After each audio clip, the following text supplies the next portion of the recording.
On Thursday, Chattanooga Mayor Tim Kelly stopped by our studio here at WUTC for our latest conversation. Mayor Tim Kelly, thanks for joining us. Yeah, as always, Ray. Always my pleasure. Same here. Let's talk about what happened earlier this week. Missionary Ridge, donation of land atop Missionary Ridge, preserving parcels of land adding up to 13 acres. Yeah, it was exciting to be able to do it.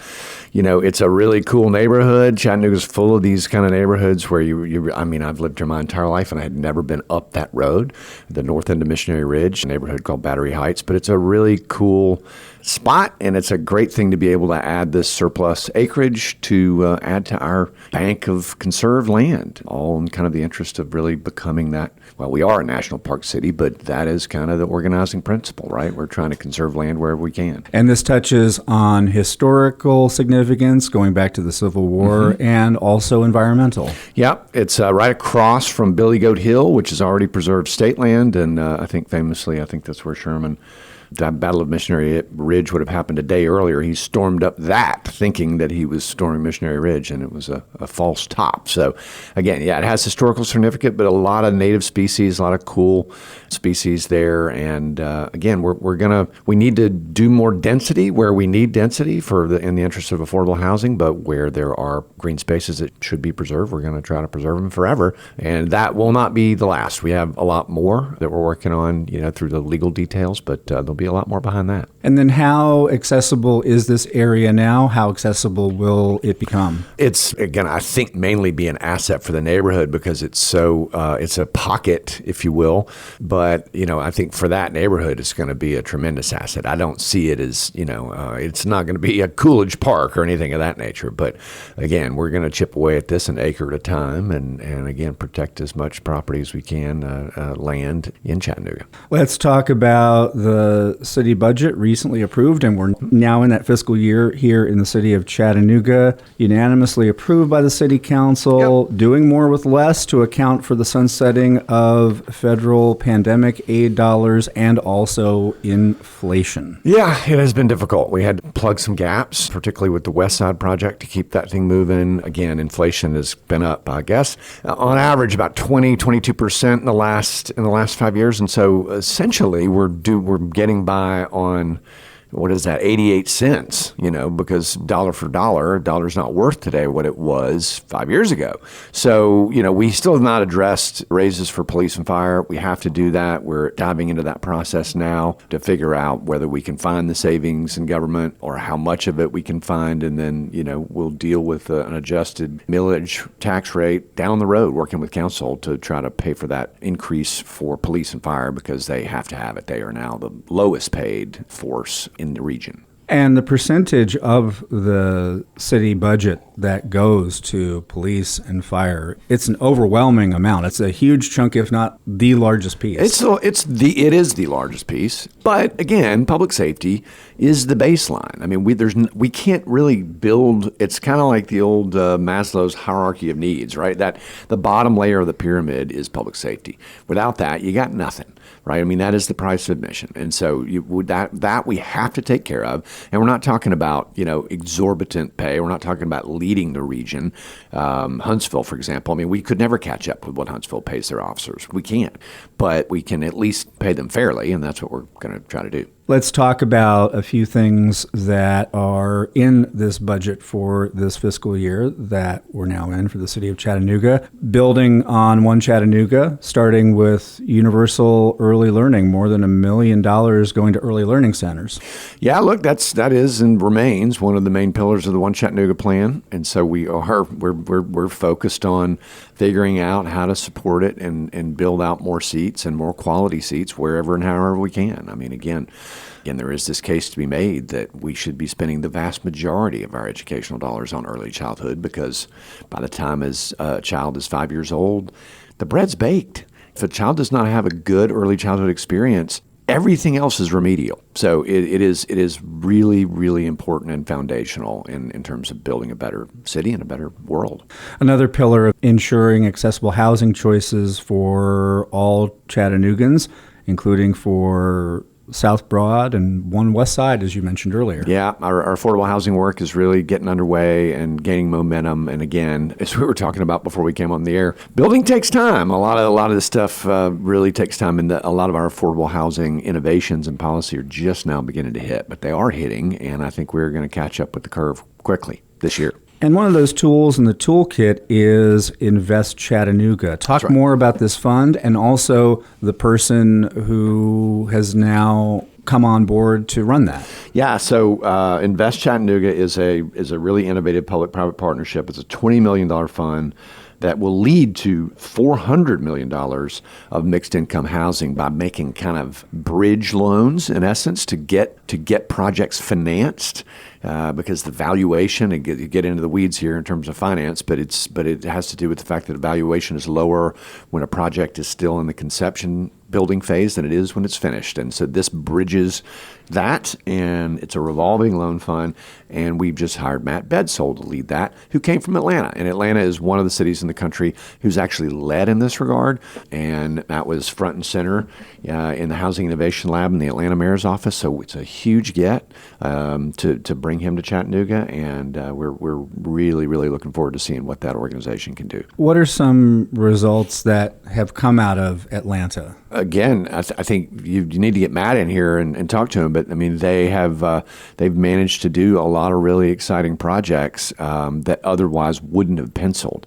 I mean, I think, in exchange for affordability, there are a lot of projects that just, again, it's easier to do market rate housing because the pro forma looks much better, right? I mean, you can project market rate cash flows, where the whole point of the exercise here is that you're going to have housing that's below market rate. So what fills the gap, right? And that question comes up at the earliest phases of development, and they've been able to get they're probably 4 or 5 years ahead of us in Atlanta, but you're really beginning to see some projects go up there that would never have happened without a revolving loan fund.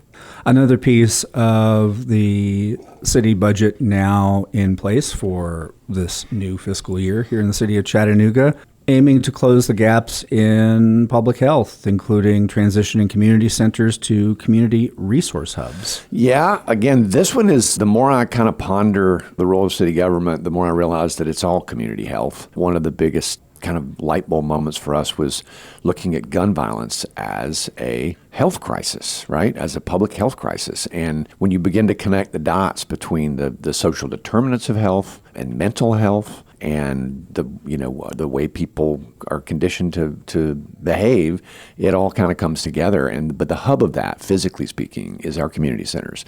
Those, what I foresee those is not just places for people, it's important that kids can go play ping pong and basketball in the summertime.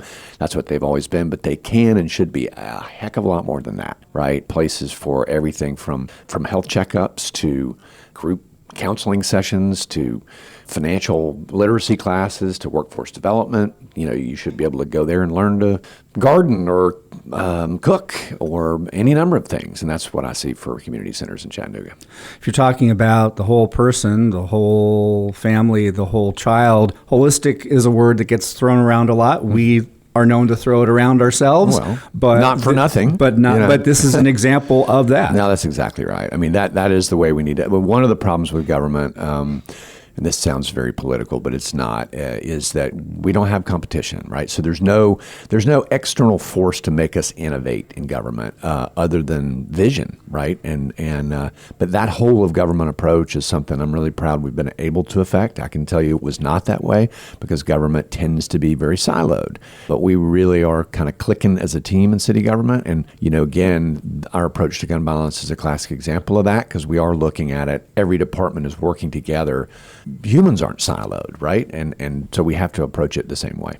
And that gets to one more piece of the city budget for this fiscal year, providing responsive and effective local government, doing more with less, smarter, not harder, etc. Yeah, that's right. Technology is going to have a part to play with that as well. We've really been on the front foot with Google and municipal AI, and I think there's a lot of kind of fear and loathing around that about, well, hey, it's going to cost us jobs and so on.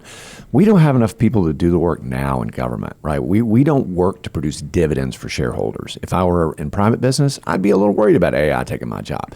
That's not the case in government. It's going to allow the people that we do have to work a whole lot more productively and give our residents better answers faster.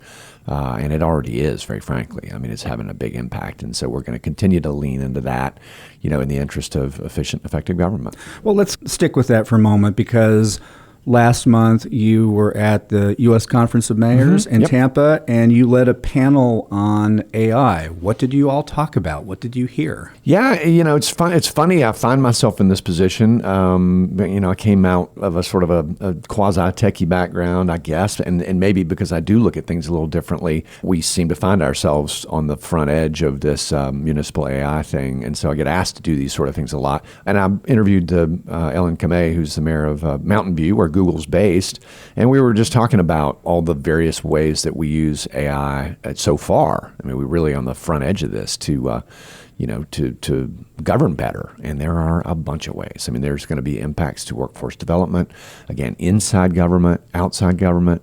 One of the tools we're super excited about is Google's tool called Notebook LM, which allows us to just drop, I get on my desk. You should see my desk. It's you shouldn't see my desk, actually, but it's a sea of large and complicated documents that I don't have time to read or read fully. And you can drop a document like that in a PDF into Notebook LM. It won't hallucinate.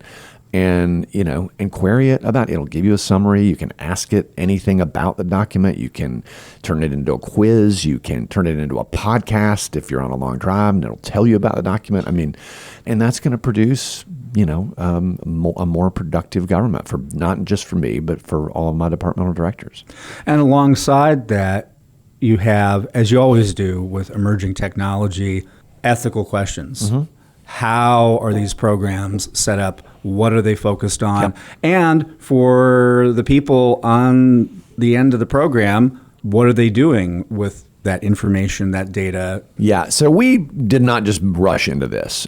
City of San Jose, California, really kind of led the way in terms of thinking. We were part of a working group, which includes both a thread inside city government and outside with other cities, thinking about responsible usage and data privacy and so on. And that's taken us about 18 months to get here, so that we're all clear on what's okay and what's not okay. And we're in a really good space, right? And candidly, again, I know it's somewhat controversial, but I'm certainly not, in any way. I mean, we're a Google shop, as it were. We use Google Workspace, but Google's got a big practice here, and they take it very seriously. Unlike, a lot of the stuff I'm seeing out of ChatGPT makes me nervous, but I'm pretty happy with where we are. I really am, and I feel really confident that the good will outweigh any bad. Affordable housing was another topic, of course, at the U.S. Conference of Mayors. What did you hear from other mayors there? What sense were you able to glean of where Chattanooga is compared to other cities? Good, better, worse, common?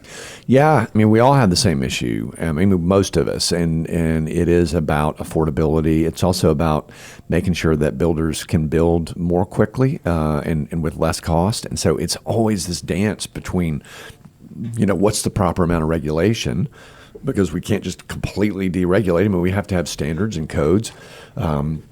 Versus, we also have to be more innovative around affordable housing. And we are on the front edge. We really are. I mean, we're about to do a project with Wind River Tiny Homes up in Cleveland that are building. I mean, they build tiny homes, but I think there's a lot of promise. And what, again, modular housing has kind of a bad name because it's a industry term for mobile homes, basically, which, again, shouldn't be a pejorative term. It just means that they're built somewhere else and brought in. Well, it either has that impression or it has the connotation of a performance art installation. Well, right, and which is probably more entertaining. But we have to innovate. We've got to figure out how to do things differently and to bring costs down, and that's what we're doing. Again, we're all cities are struggling with it. All major cities. I think we are on the front edge. Let's talk about Chattanooga Airport. Spirit Airlines now flying nonstop out of Chattanooga's airport to Newark, Fort Lauderdale, and Orlando. Yeah, we continue to make progress at the airport. Spirit is a really great airline, despite, well, again, we were happy to have them. I mean, because competition is the main thing at the airport. That's going to bring down fares across the board. And I will say for, Spirit's really affordable fares. People are super happy about being able to, get back and forth to New York, maybe you included, for, $100 or so. I mean, that's hard to beat. And they're brand new airplanes. They've got the best safety record in the industry. So we're super happy to have Spirit in Chattanooga. And speaking of New York, I noticed that Delta added another nonstop flight between here and LaGuardia. Back to that element of competition. I mean, the flywheel is spinning at the airport. I mean, we're really going to see a lot more air service, I think, picking up between now and the end of the year. And we're going to stay on the gas. I mean, we're never going to catch up with Atlanta or Nashville, but I think what I would want listeners to understand is that if you fly it, they will come. In other words, we need people to use the Chattanooga airport. I mean, currently last measure we took, we had a 60% leakage rate. And I will be the first to confess, I sometimes have to drive to Nashville or Atlanta to fly out. But, please take... And that's what the leakage rate is about. They're going someplace nearby to fly in and out of than here. Yeah, correct. And I think part of the problem, and frankly, one of the problems I have with Google, and I've talked to Google about this too, is that if you go to Google Flights, right, sometimes it'll auto-populate flights out of Nashville and Atlanta if they're much cheaper, but they're not factoring in your time, your stress. The parking costs aren't even factored in. And so if you kind of take one step back and do a little math, I think you'll find... Look at the TSA line in Atlanta versus the one in Chattanooga.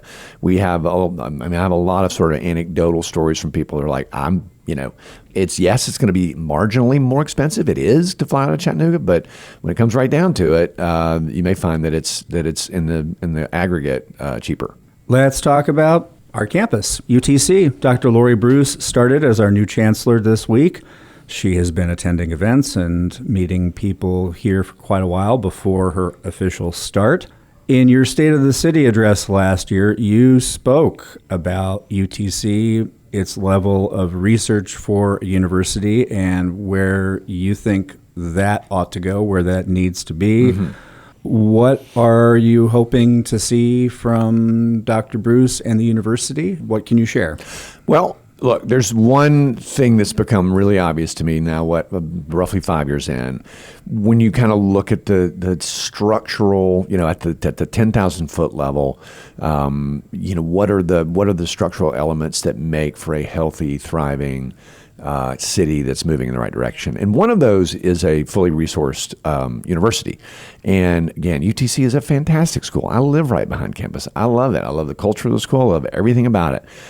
But our research assets are not competitive. I mean, we are one of the largest cities in the country without an R1 university. And so, but look, I think Dr. Bruce is absolutely the right person to lead the school forward.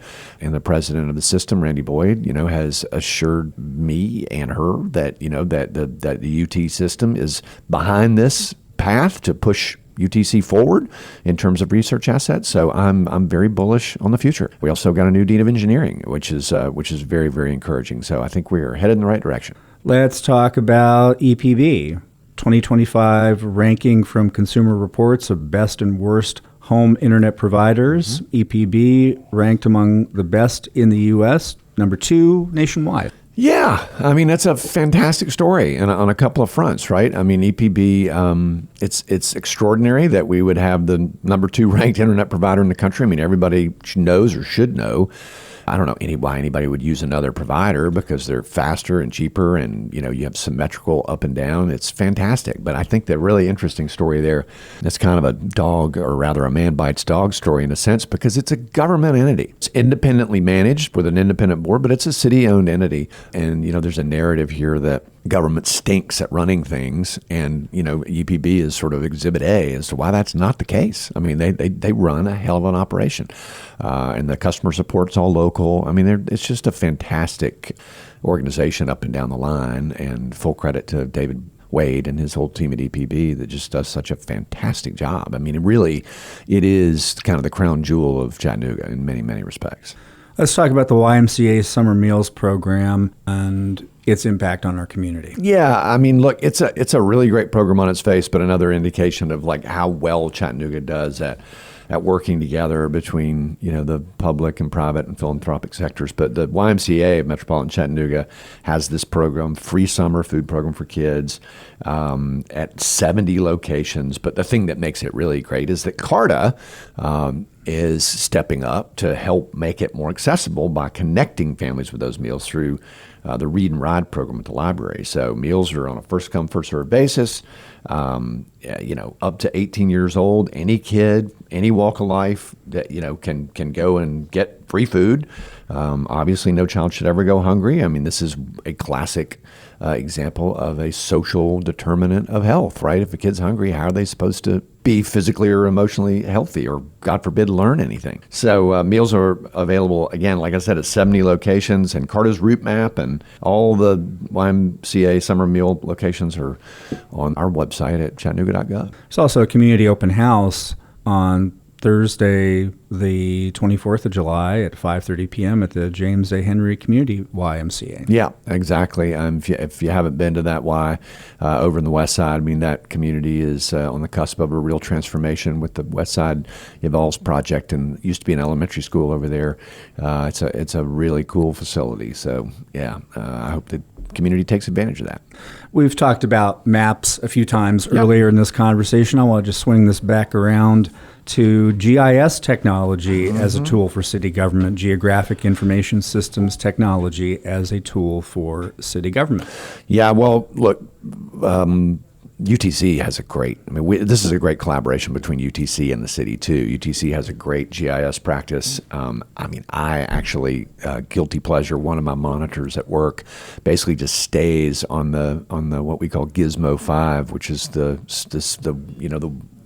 GIS website that shows all the property. And in my spare time, what little I have, I'm generally clicking around on that map to say, what's that? What's that? Right? And I discovered the oxbow that we preserved at Shallowford, doing that, right? And so Esri, we work very closely with them. They're a leading map and a GIS company, and I did an interview recently around that. But it's a really powerful tool, and again, we used it recently to, for example, analyze our tree canopy to inform the work we're doing around our new tree ordinance and our National Park City movement. So it's a cool tool. It's a competitive advantage for us as a city, and again, we appreciate everybody at UTC that helps us do it. And this also helps when it comes to analyzing and pointing a direction for climate resilience. Yeah, absolutely. Again, we can look at the change in our tree canopy, which has gone down, frankly, over the last 20 years. And so, we were lucky enough to get a U.S. Forest Service grant to plant more trees. And again, I think the central message behind our National Park City story is that nature, and outdoor space is our competitive advantage in Chattanooga in a number of different respects. And so, we're committed to restoring that tree canopy, and GIS allows us to do it. Years ago, you'd have to send out a timber cruiser, and like a year later, he'd come back and say, here's how many trees you got. Well, we can do that in about 20 minutes now. So it's super helpful technology. Let's talk about live local music this summer. We have the finale of Nightfall tomorrow night. Yeah, I'm looking forward to it. Near and dear to my heart for new people to Chattanooga. Nightfall is a really great way to see a cross section of Chattanooga, and weather looks like it's going to cooperate, which is generally not the case on Friday nights in Chattanooga, and historically speaking. But East Nash Grass is playing in 3 or 4 bands, so it's kind of an expanded version of Nightfall. And you want to see Chattanooga at its best, come on out. It's a great event. Information at nightfallchattanooga.com. And we're also in the season for Riverfront Nights on Saturday nights. Exactly. I mean, again, I guess the bad news is, Riverfront, River Bend went away. Moon River, I think Moon River will be back at some point. But in the meantime, we've got Nightfall Friday nights and then, Saturday nights, Riverfront Nights. And we've had big crowds for those coming out. And it's filling the gap nicely. And our local music scene is also really starting to ramp up. I'm loving what I'm seeing in terms of new venues that are looking at opening and the vitality of our local music scene. So I'd rather see that, very frankly, than massive multinational companies, coming in here and doing brand name festivals and then pulling up roots and leaving. I'd rather see the ground up than the grassroots stuff thriving than the top down stuff. So, and that's happening in Chattanooga. So I'm encouraged. I think we need to give the drummer some. Yeah. Talk about Clyde Stubblefield. Yeah, I'm an old drummer. I've been a drummer since I was a child, and I will confess, guilty confession, that I never knew that Clyde Stubblefield, who was James Brown's drummer, was from Chattanooga until fairly late in life. But, I mean, if you really unpack it, I mean, the guy has been sampled so many times in so many ways, and that syncopation that he was the master of had a massive influence on popular music, massive. So yes, we are working hard to honor Clyde Stubblefield, and I hope we can find some money to build a statue at some point. A great Chattanoogan in every respect. There was a screening of clips of a documentary in progress about Clyde Stubblefield, born here in Chattanooga, best known as James Brown's drummer, that funky drummer, as he was called.